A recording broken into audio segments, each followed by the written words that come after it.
मैं सभी को जय हिंद। एक बार फिर से स्वागत है आपके अपने YouTube चैनल स्टडी अड्डा में।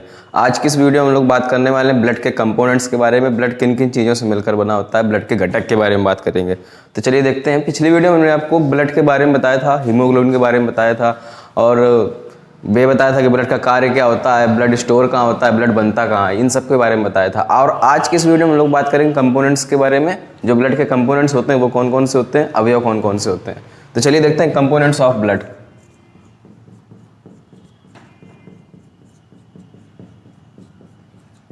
कंपोनेंट्स ऑफ ब्लड, रक्त के अवयव, अवयव या घटक। रक्त आपका बेसिकली दो चीजों से मिलकर बना होता है। पहला जो लिक्विड पार्ट होता है, आपका जो लिक्विड पार्ट होता है वो प्लाज्मा होता है, और जो पार्टिकल पार्ट होता है, पार्टिकल पार्ट, वो आपकी ब्लड कार्पोरल्स होती हैं।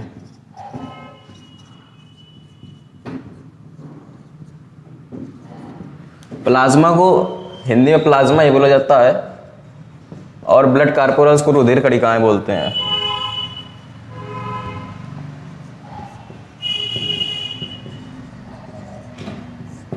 ब्लड दो चीजों से मिलकर बनता है, एक प्लाज्मा और दूसरी रक्त कणिकाओं से।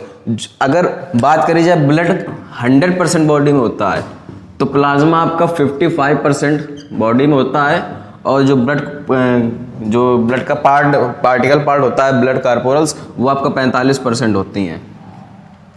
प्लाज्मा एक प्रकार का आपका रंगहीन गाढ़ा पदार्थ होता है। रंगहीन होने के बावजूद भी इसमें एक पदार्थ पाया जाता है, बिलिरुबिन। ये बिलिरुबिन पदार्थ इसको हल्का पीला करने में, येलोइश कलर करने में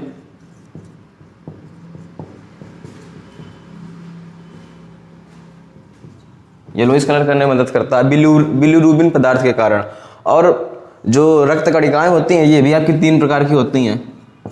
पहली होती है आरबीसी, दूसरी होती है डब्ल्यूबीसी और तीसरी होती है प्लेटलेट्स। आरबीसी को रेड ब्लड कार्पोरल्स यानी लाल रुधिर रक्त कणिकाएं, डब्ल्यूबीसी को व्हाइट ब्लड कार्पोरल्स यानी श्वेत रुधिर रक्त कणिकाएं, और प्लेटलेट्स को विम्बाणु हिंदी में बोला जाता है, विम्बाणु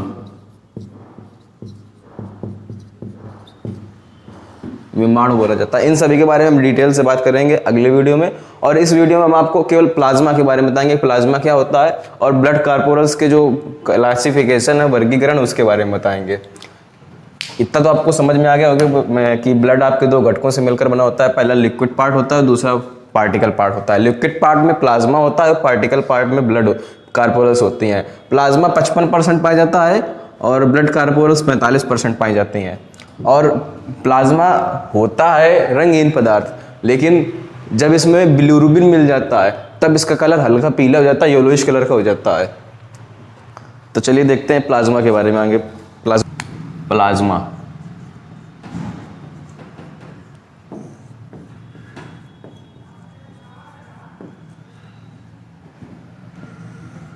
यह आपका सबसे पहले तो रंगहीन गाढ़ा पदार्थ होता है, रंगहीन गाढ़ा पदार्थ होता है, और बिलिरुबिन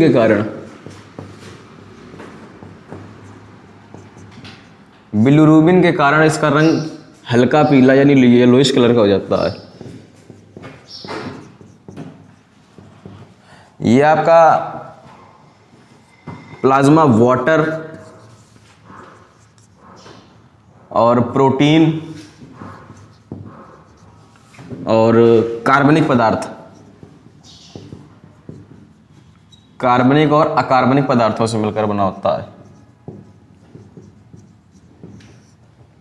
अगर बात करी जाए बॉडी में जो प्लाज्मा होता है वो पूरी बॉडी का ब्लड का 55% भाग होता है, और जो प्लाज्मा में जो वाटर होगा वो 90% भाग होता है वाटर का, और जो प्रोटीन पाई जाती है प्लाज्मा में वो 8% पाई जाती है, और जो कार्बनिक और अकार्बनिक पदार्थ पाए जाते हैं वो शेष बचे 2% में पाए जाते हैं। वाटर आपका 90% पाया जाता है, प्रोटीन आपकी 8% पाई जाती है, कार्बनिक पदार्थ आपके 2% पाए जाते हैं। प्रोटीन में भी आपकी कई प्रोटीनें पाई जाती हैं, जैसे प्रोथाम्बिनेज हो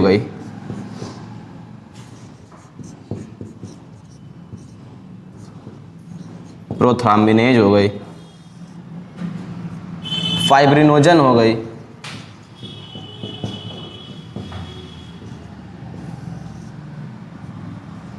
एलिरुबिन हो गई, एल्यूबिन, और एक और प्रोटीन पाई जाती है, इसको ग्लोबिन बोलते हैं। इन चारों प्रोटीनों के अलग अलग काम होते हैं। जो शुरू की 2 प्रोटीनें होती हैं, ये रक्त का थक्का जमाने में काम करती हैं। ये रक्त का थप्पा ब्लड क्लॉटिंग में काम करती हैं। और जो एल्यूबिन होती है, ये ब्लड को गाढ़ा बनाने का कार्य करती है। एल्यूबिन के कारण ये ब्लड गाढ़ा होता है। और जो ग्लोबिन प्रोटीन होती है, ये एंटीबॉडी का निर्माण करती है। एंटीबॉडी का निर्माण करती है। और जो कार्बनिक पदार्थ होते हैं, ये भी कई सारे पाए जाते हैं, जैसे NaCl हो गया, बोले तो नमक, सॉल्ट, C6H12O6 पाया जाता है, ग्लूकोज,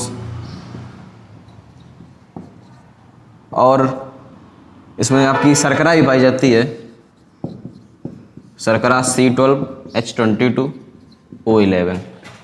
ये आपका प्लाज्मा का वर्गीकरण हो गया। प्लाज्मा आपका पूरी बॉडी में जो ब्लड होता है उसका 55% भाग पाया जाता है।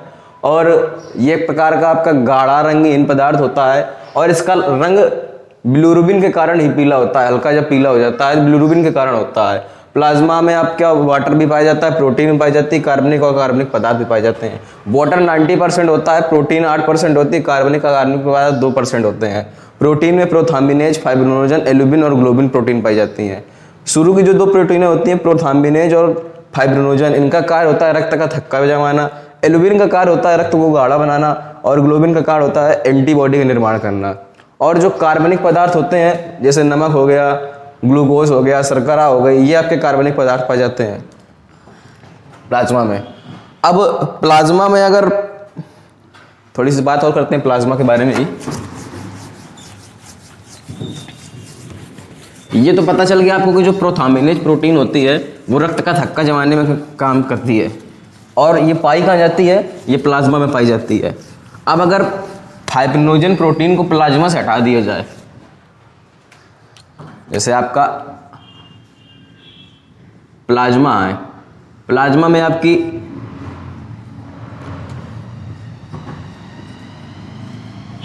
चार चीजें मिली हुई हैं।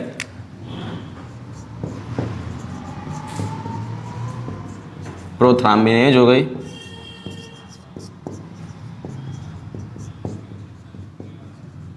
फाइब्रिनोजन हो गई, ग्लोबिन हो गई और एल्यूबिन हो गई। अब अगर प्लाज्मा से आपको फाइब्रिनोजन हटा दिया जाएगा तो बचने वाला जो पदार्थ होता है उसे सीरम बोलते हैं।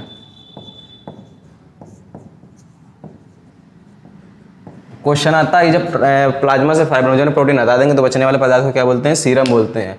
और सीरम का कार्य होता है जब रक्त का थक्का जमता है, रक्त का थक्का जमने के बाद जो आपने जैसे आपको चोट लगती है और चोट लगने के बाद आप खून निकलता है, खून का भी थक्का जमता है। जब खून का थक्का जमता है तो उसके ऊपर जो काले रंग की परत पाई जाती है वो परत सीरम के सूखने के बाद ही बनती है। तो सीरम का कार्य यही होता है कि ब्लड का थक्का जमने के बाद उसकी जो लेयरिंग करता है वो सीरम ही करता है। और ये प्लाज्मा और प्रोथाम्बिनेज, प्लाज्मा से जब प्रोथाम्बिनेज को हटा दिया जाता है तब सीरम का निर्माण होता है। तो ये थोड़ा सा सीरम के बारे में था। अब बात कर लेते हैं थोड़ी सी रक्त कणिकाओं के बारे में। रक्त कणिकाओं का क्लासिफिकेशन देख लेते हैं, बाकी डिटेल्स अगली वीडियो में देखेंगे।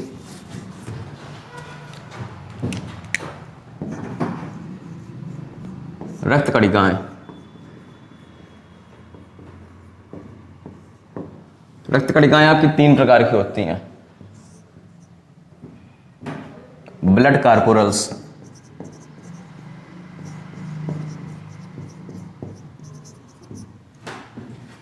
पहली होती है RBC, दूसरी होती है WBC और तीसरी होती है